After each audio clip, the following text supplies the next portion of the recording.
আসসালামু আলাইকুম। আশা করি সবাই ভালো আছো। আজ আমরা কুমিল্লা বোর্ড ২০২৪ এর ৩ নং যে প্রশ্ন আছে অনুচ্ছেদ থেকে যে মানে শূন্যস্থান পূরণ করতে হয় সেটা আজকে আমরা পড়ব।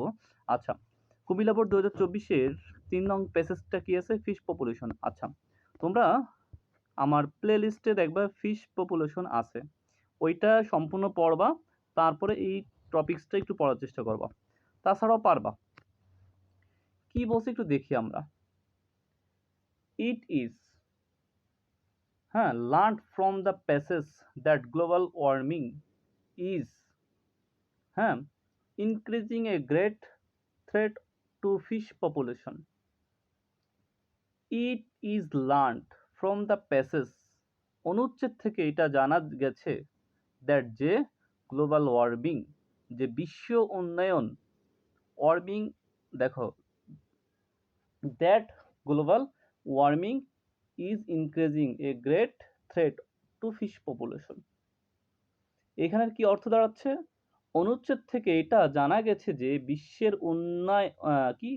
বিশ্ব উষ্ণায়ন মাছের জনসংখ্যা অর্থাৎ মাছের সংখ্যার জন্য একটি বড় হুমকি বাড়িয়ে তুলেছে।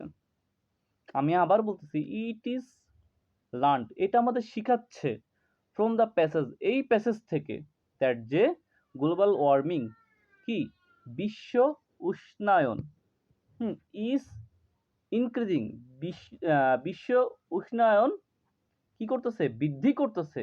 এ গ্রেট থ্রেট, একটা বৃহৎ অর্থাৎ বড় ধরনের হুমকি সৃষ্টি করতেছে। হ্যাঁ, হুমকি সৃষ্টিটা বৃদ্ধি করতেছে টু ফিশ পপুলেশন, অর্থাৎ কিসের ক্ষেত্রে?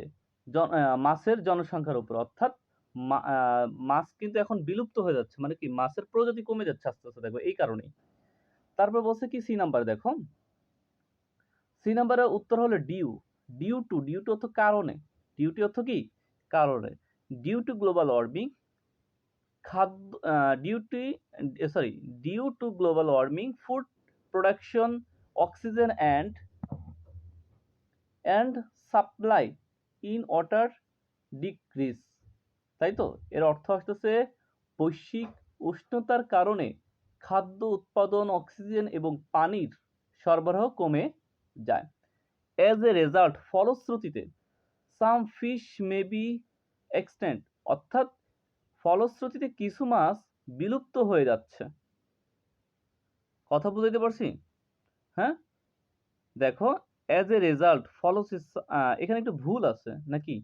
ঠিক আছে, কিছু মাছ অচিরেই, এখানে হবে কি সুন, ভেরি সুন হবে, মানে সরি সুন হবে, শুধু সুন দিলেই হচ্ছে, মানে ফলে কিছু মাছ অচিরেই বিলুপ্ত হতে পারে, এটার অর্থ।